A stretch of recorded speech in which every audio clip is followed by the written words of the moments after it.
Jemaat yang dikasihi Tuhan, saya undang saudara untuk bangkit berdiri. Bersama-sama kita akan memasuki peribadatan saat ini. Karena itu marilah ibadah minggu saat ini kita kuduskan dengan pengakuan bahwa pertolongan kita adalah di dalam nama Tuhan yang menciptakan langit dan bumi. Kasih karunia dan damai sejahtera dari Allah Bapa dan dari Tuhan Yesus Kristus ada pada saudara sekalian. Amin. Disilahkan duduk kembali. Mengawali peribadatan saat ini, mari bersama-sama kita memuji dan memuliakan nama Tuhan yang senantiasa setia kepada kita. Kita pujikan bersama PKJ 138 bait yang pertama.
Jemaat yang dikasihi Tuhan, mari bersama-sama kita datang kepada Allah untuk menyatakan segala penyesalan kita di dalam doa. Bapa yang mengasihi kami, ketika kami mengingat akan kesetiaan-Mu yang luar biasa besarnya dalam kehidupan kami, sudah seharusnya kami semakin mengarahkan hidup, harap, dan percaya kami kepada Tuhan. Dan sudah seharusnya kami menunjukkan kasih kepada Tuhan dan kepada sesama kami. Hanya saja keterbatasan kami seringkali menghalangi kami untuk dapat melakukannya. Itu adalah kesalahan kami. Kami mohon kepadamu Tuhan, ampunilah segala dosa dan kesalahan kami, serta berilah kesempatan bagi kami, untuk kami semakin menunjukkan kasih kepada Tuhan dan sesama kami, sebagai bentuk syukur kami akan kesetiaan dan pemeliharaan Tuhan. Di dalam nama Yesus Kristus kami berdoa. Amin. Nah, jemaat yang dikasihi Tuhan, kita akan lebih lagi menyatakan penyesalan kita. Kita pujikan bersama Kidung Jemaat 27, bait yang pertama. Meski tak layak diriku. Meski tak layak diriku.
Jemaat yang dikasihi Tuhan, saat ini kita bersama-sama akan menerima berita anugerah dari Tuhan yang terambil dari surat Paulus kepada jemaat di Filipi pada pasal yang ketiga, ayat yang ke-10 dan yang ke-11.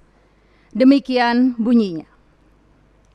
Yang kukehendaki ialah mengenal Dia dan kuasa kebangkitannya dan persekutuan dalam penderitaannya, di mana aku menjadi serupa dengan Dia dalam kematiannya, supaya aku akhirnya beroleh kebangkitan dari antara orang mati. Demikianlah berita anugerah dari Tuhan untuk kita. Kita akan merespon anugerah Tuhan itu dengan menyatakan bersama ajaib benar anugerah. Kita pujikan KJ 40 bait pertama.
Jemaat yang dikasihi Tuhan, saatnya bagi kita untuk menerima kebenaran firman Tuhan. Karena itu mari bersama-sama kita menyiapkan diri kita di dalam doa. Saatnya bagi kami untuk menerima kebenaran firman-Mu Tuhan, yang kami yakini sebagai bagian dari pemeliharaan iman yang Tuhan berikan bagi kami.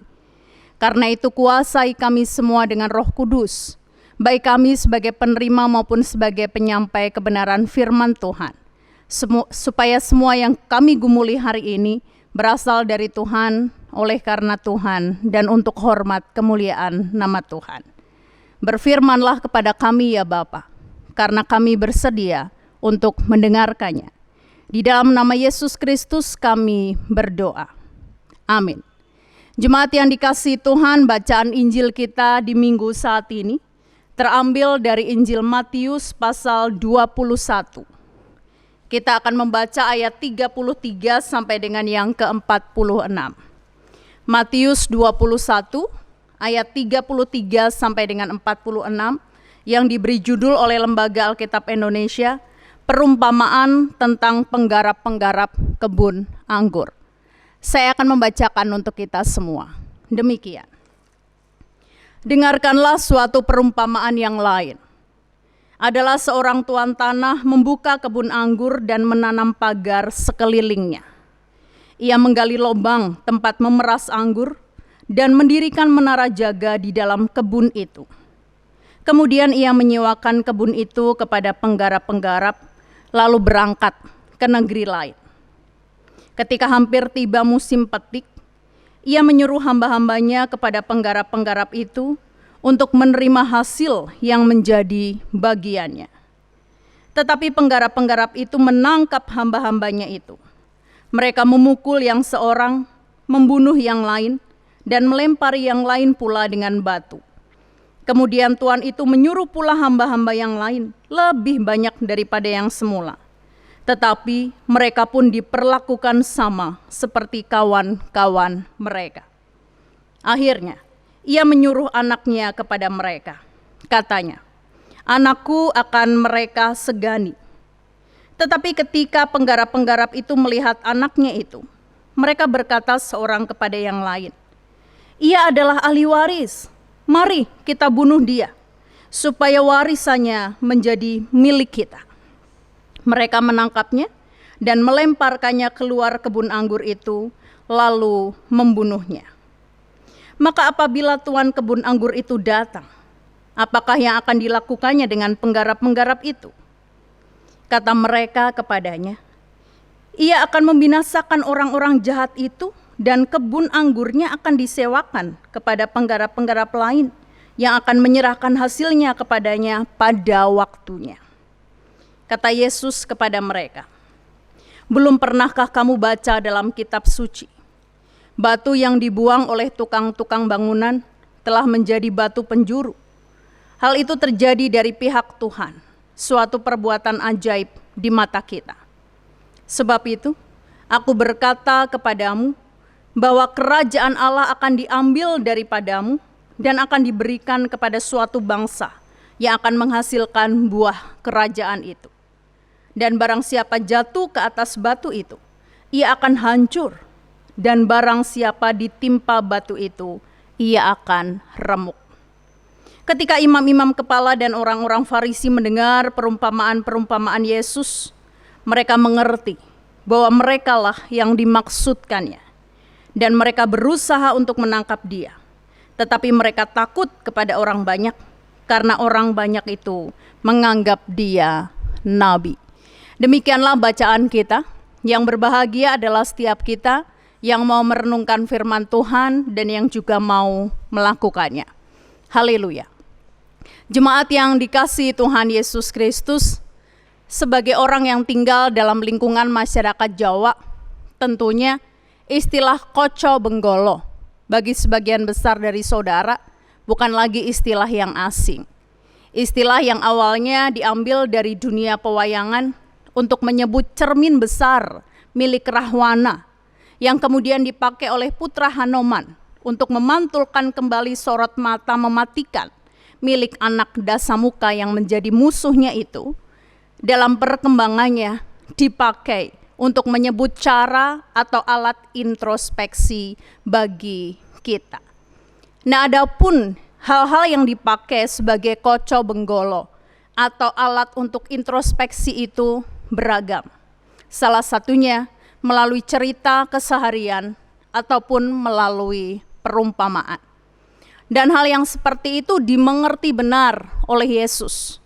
Karenanya ketika Yesus hendak mengajak mereka untuk kembali berintrospeksi terhadap sikap keseharian mereka, yang dimaksudkan mereka itu adalah para pemimpin agama Yahudi, supaya akhirnya mereka bisa memikirkan ulang sikap mereka, Yesus pun kembali melakukannya dengan menggunakan perumpamaan.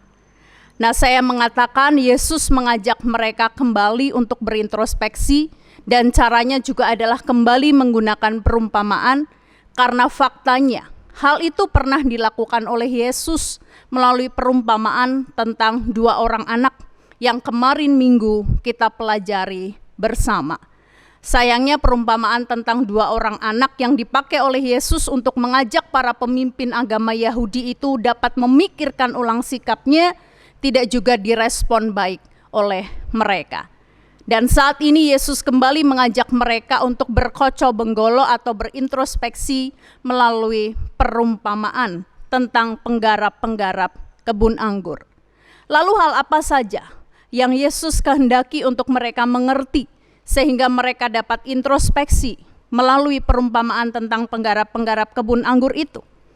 Nah, kalau kita memperhatikan dengan seksama perumpamaan tentang penggarap-penggarap kebun anggur, kita akan mendapati bahwa di dalamnya Yesus hendak menggambarkan kepada para pemimpin agama Yahudi saat itu bahwa Tuhan pemilik kebun anggur yang adalah simbolisasi dari Allah Bapa sendiri adalah Allah yang sangat mengasihi umatnya.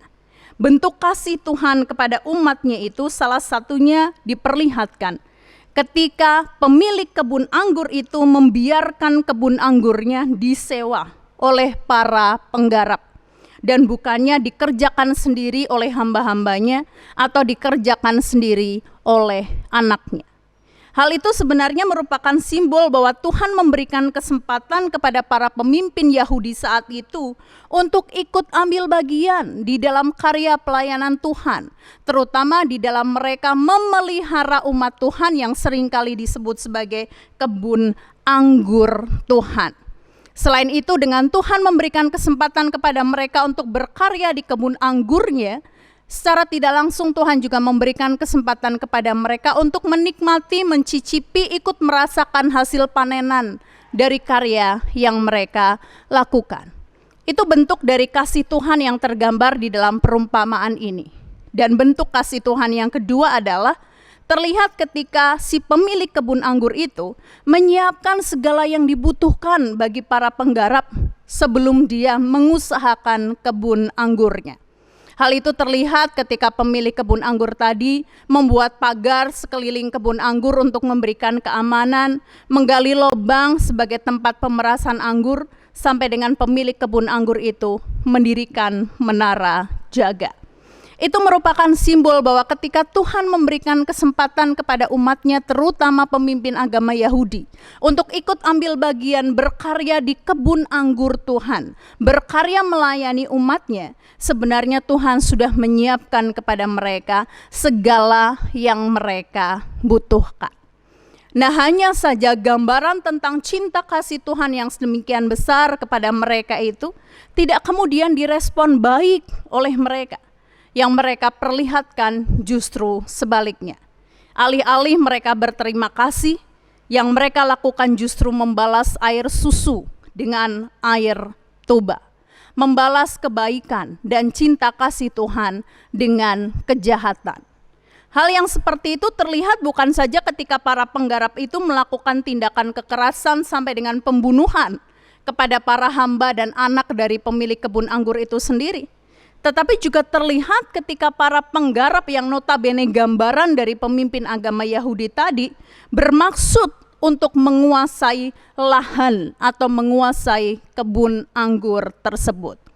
Padahal saudara, menurut alam pikir orang Yahudi, terutama yang tinggal dalam masa perjanjian lama, hak atas tanah itu sebenarnya tidak dapat diganggu gugat. Hak atas tanah itu tidak dapat dijual belikan dengan imbalan apapun, apalagi direbut. Nah, kekerasan atau penguasaan terhadap hak milik seseorang tersebut dimengerti sebagai kejahatan yang melebihi batas apapun. Dan ketika hal itu dilakukan, maka akan mendatangkan celaka bagi mereka yang melakukannya.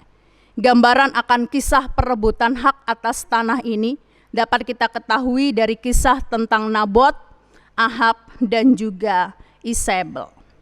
Nah, terkait dengan hal itu, maka sebelum semua kekerasan dan penguasaan terhadap ladang pelayanan tadi benar-benar terlanjur dilakukan, benar-benar terlanjur dipraktekkan oleh mereka, maka melalui perumpamaan itu sebenarnya Yesus mengajak mereka untuk dapat memikirkan ulang.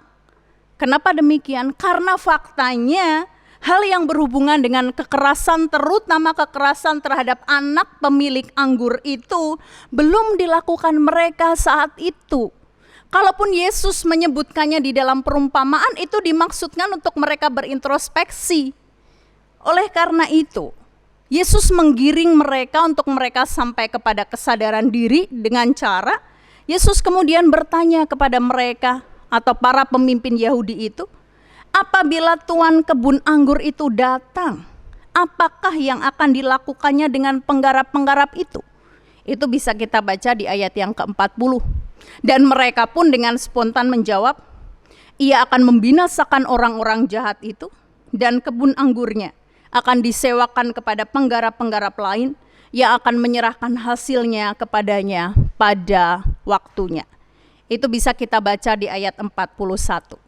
Dengan kata lain, melalui kisah perumpamaan yang disampaikan oleh Yesus tadi, sebenarnya para pemimpin agama Yahudi yang mendengar perumpamaan tadi sudah tahu akan efek yang akan mereka hadapi ketika mereka tetap dengan keputusannya. Atau efek yang akan mereka hadapi ketika mereka tidak mau memikirkan ulang tentang keputusannya. Terlebih jika keinginan mereka, rencana mereka untuk menguasai kebun anggur itu dilakukannya dengan membunuh anak dari pemilik anggur tadi. Nah, sayangnya saudara yang dikasihi Tuhan, hasil dari koco benggolo atau hasil dari mereka berintrospeksi melalui perumpamaan yang disampaikan oleh Yesus tadi tidak serta-merta diikuti dengan kesadaran mereka untuk meninjau ulang keputusan mereka sebelumnya. Juga tidak disertai dengan kesadaran untuk membatalkan rencana mereka menguasai kebun anggur tadi. Yang justru mereka lakukan adalah mereka semakin menyegerakan rencana tersebut. Hal itu terlihat dari keterangan yang tertulis di ayat 45 sampai dengan 46 yang berbunyi, ketika imam-imam kepala dan orang-orang Farisi mendengar perumpamaan-perumpamaan Yesus, mereka mengerti bahwa merekalah yang dimaksudkannya dan mereka berusaha untuk menangkap dia. Dan sikap itu semakin diperlihatkan di Matius 22 ayat 15 yang berbunyi, kemudian pergilah orang-orang Farisi, mereka berunding bagaimana mereka dapat menjerat Yesus dengan suatu pertanyaan. Nah, hal yang perlu kita gumuli saat ini adalah apa yang kira-kira menyebabkan para pemimpin agama Yahudi itu memutuskan untuk tidak menjadikan hasil introspeksi mereka itu sebagai pijakan untuk meninjau ulang keputusan dan rencana-rencana mereka, bahkan untuk membatalkan rencana mereka yang penuh dengan kejahatan. Nah, kalau kita memperhatikan bacaan kita saat ini, kita tidak akan mendapati ada keterangan detail atasnya. Tetapi kalau kita memperhatikan konteks pada saat itu, kita akan mendapati bahwa kemungkinan besar hal yang menyebabkan mereka memutuskan untuk tetap melanjutkan rencana mereka merebut kebun anggur Tuhan adalah karena selama ini mereka sudah merasakan hasil dari merawat kebun anggur itu. Mereka sudah merasakan hasil dari mereka merawat umat Allah tersebut. Di antaranya, mereka dianggap sebagai pemimpin umat yang disegani, punya kekuasaan besar, dan bisa mengumpulkan pundi-pundi melalui pajak bait Allah. Dan mereka juga mendapatkan hak istimewa dalam hal politik dan agama untuk tetap menjaga bait Allah dengan segala peraturannya. Nah, hanya saja saudara yang dikasihi Tuhan, terlepas dari respon para pemimpin agama Yahudi tersebut, faktanya yang dilakukan oleh Yesus untuk mengajak mereka berintrospeksi melalui perumpamaan-perumpamaan yang disampaikannya demi membuat mereka dapat memikirkan ulang keputusannya, demi membuat mereka dapat membatalkan rencana-rencana jahat mereka, sebenarnya adalah bentuk dari kasih dan kepedulian Tuhan. Bentuk dari cara Tuhan mengajak umatnya, komunitasnya, untuk saling merawat komunitas tersebut. Sebab bagaimanapun juga, setiap kita bertanggung jawab untuk merawat sesama. Setiap kita bertanggung jawab untuk menjadi penjaga sesama, terutama keluarga kita masing-masing. Nah, saudara yang dikasihi Tuhan, melalui kisah ini kita disadarkan bahwa segala hal dapat dipakai Allah untuk mengajak kita berkocok-benggolo atau berintrospeksi demi menjadikan komunitas kita, terutama komunitas GKJ Nusuan, sebagai komunitas yang dapat saling merawat, komunitas yang dapat saling menjaga dan melindungi. Salah satunya adalah peristiwa yang kita gumuli 1 minggu terakhir ini, terutama yang berhubungan dengan terpaparnya saudara kita terkait dengan virus COVID-19. Memang saudara yang dikasihi Tuhan, hal yang berhubungan dengan terpaparnya saudara kita terkait COVID-19 ini bukan baru kali ini saja kita alami. Sejak dari awal mula virus ini muncul, sudah ada dari beberapa warga kita yang terpapar. Dan puji Tuhan, terhadap semua itu kita dapat menyikapinya dengan tenang, dengan tepat, dan penuh kasih. Hanya saja, yang seminggu ini, efek ikutannya sangat besar. Salah satunya adalah karena beberapa warga kita perlu di-tracing, perlu juga harus menjalani isolasi mandiri. Tentu saja itu bagian dari konsekuensi dan bagian dari usaha untuk memutus rantai penularan. Tetapi bagaimanapun juga kalau kita mau jujur, energi dan dampak ikutan dari peristiwa itu sangat besar.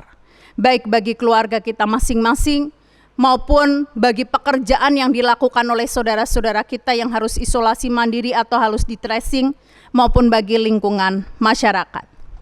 Syukur kepada Tuhan kalau banyak dari kita yang sudah menjadikan peristiwa ini sebagai koco benggolo, sebagai cara untuk berintrospeksi, sekaligus juga sebagai sarana untuk mengingatkan tentang bagaimana kita harus semakin perlu menjaga sesama, dengan salah satunya melakukan disiplin, menerapkan protokol kesehatan.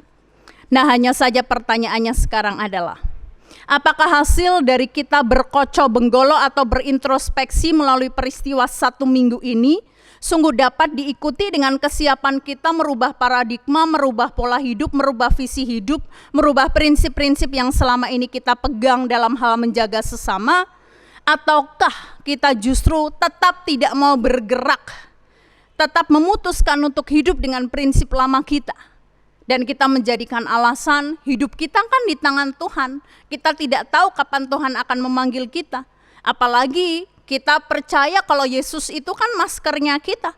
Kita nggak perlu takut dengan COVID-19 karena kita punya Tuhan yang besar. Apakah kita masih akan seperti itu? Tentu kita sendiri yang dapat menjawabnya.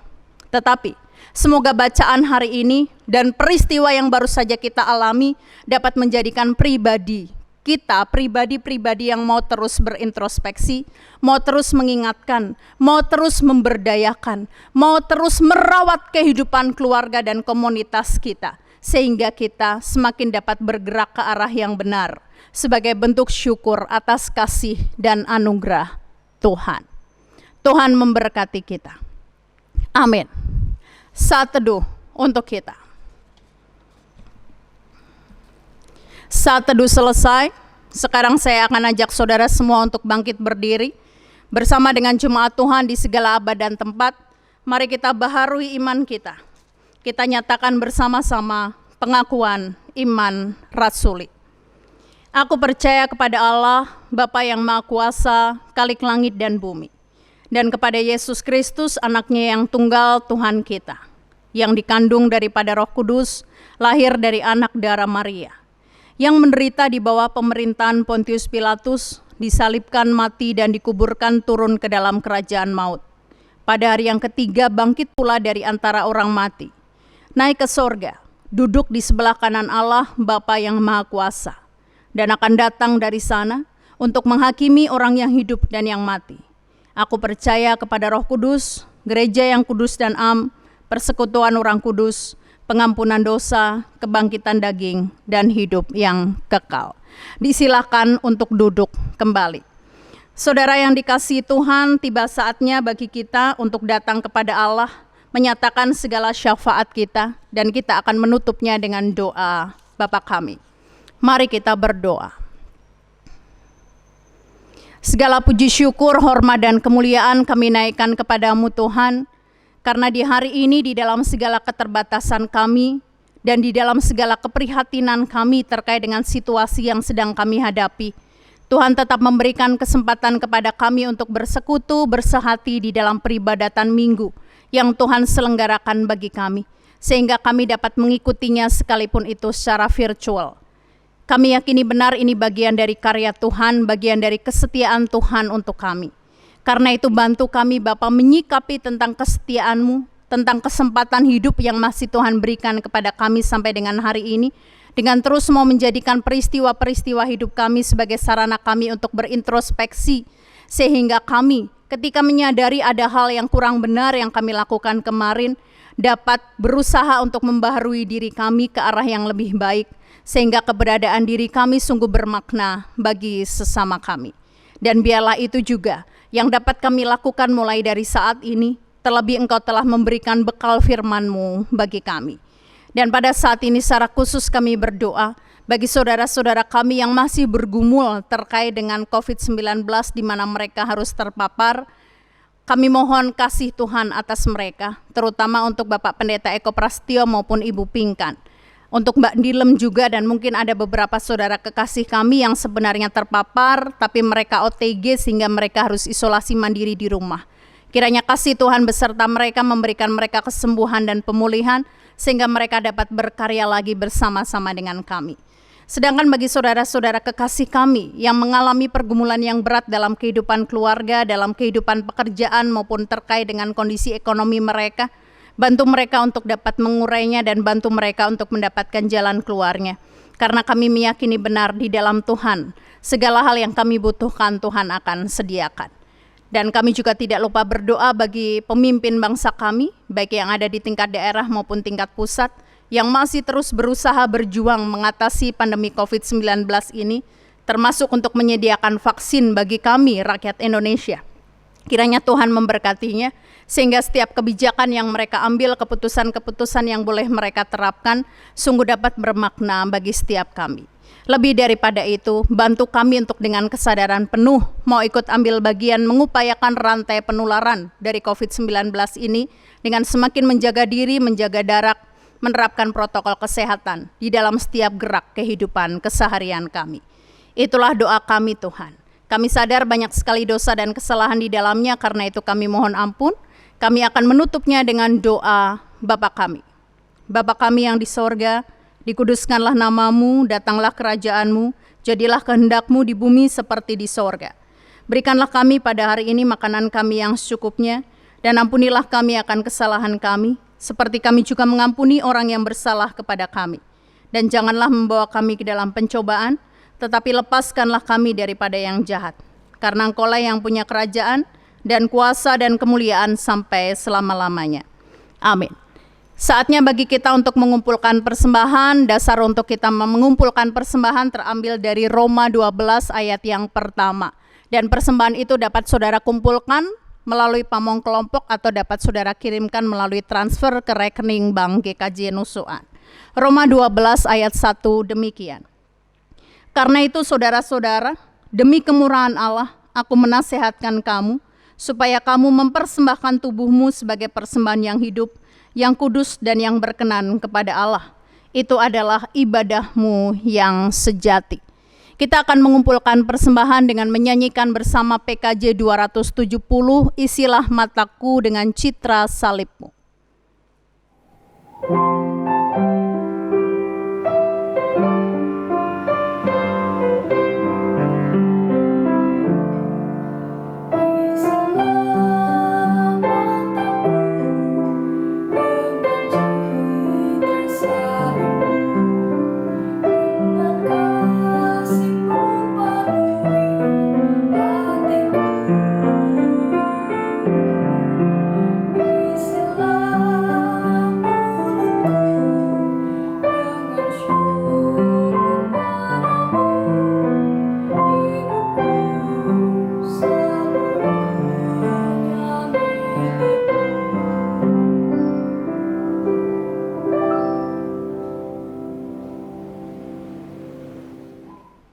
Mari kita berdoa. Kami sungguh bersyukur Bapa, di dalam peribadatan saat ini Engkau izinkan kami untuk mengumpulkan persembahan. Seberapapun yang kami kumpulkan, kiranya Tuhan berkenan menerimanya dan Tuhan berkenan menyucikannya. Bahkan Tuhan berkenan memakainya sebagai sarana untuk memperluaskan karya keselamatan Tuhan di muka bumi ini, terutama melalui setiap program kegiatan yang akan dilakukan oleh majelis dan jemaat-Mu di GKJ Nusuan. Dan kiranya Engkau memampukan kami untuk lebih lagi mempersembahkan diri kami sebagai persembahan yang hidup, yang kudus, dan yang berkenan kepada Allah. Saatnya bagi kami untuk mengakhiri peribadatan saat ini, kembali melakukan aktivitas kami. Pimpinan Tuhan yang senantiasa kami mohon, supaya kami semakin dapat dimampukan berintrospeksi melalui setiap peristiwa kehidupan yang kami rasakan, dan hasil introspeksi itu menjadikan kami semakin merasakan kasih Tuhan, menjadikan kami semakin berusaha hidup benar sebagaimana yang Tuhan kehendaki. Inilah doa kami. Kami serahkan semuanya hanya kepadamu di dalam nama Tuhan Yesus Kristus. Amin. Sekarang saya undang jemaat untuk bangkit berdiri. Kita akan akhiri ibadah kita nyanyikan pujian pengutusan PKJ 185 bait yang pertama. Tuhan mengutus kita ke dalam dunia.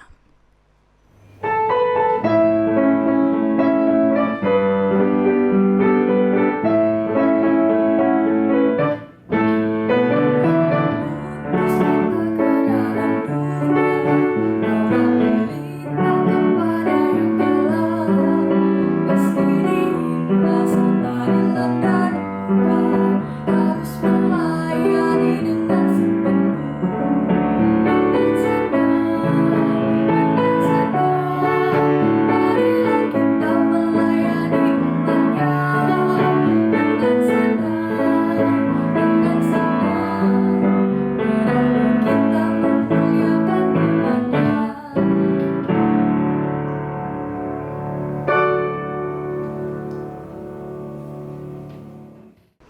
Jemaat yang dikasihi Tuhan, ibadah kita sudah selesai, karena itu undurlah dari situasi peribadatan saat ini.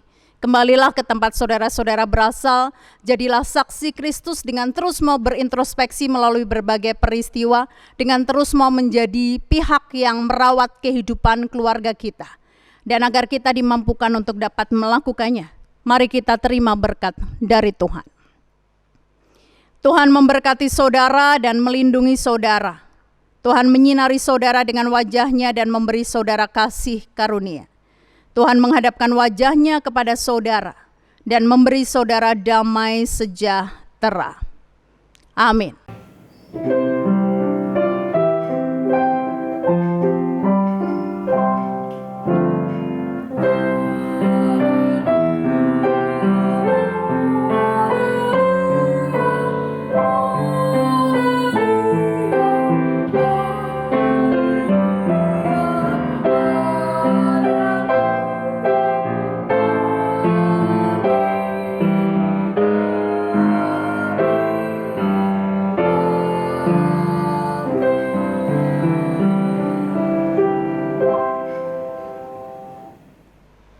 Selamat hari Minggu untuk kita semua. Tetap jaga kesehatan. Salam untuk keluarga di rumah. Amin.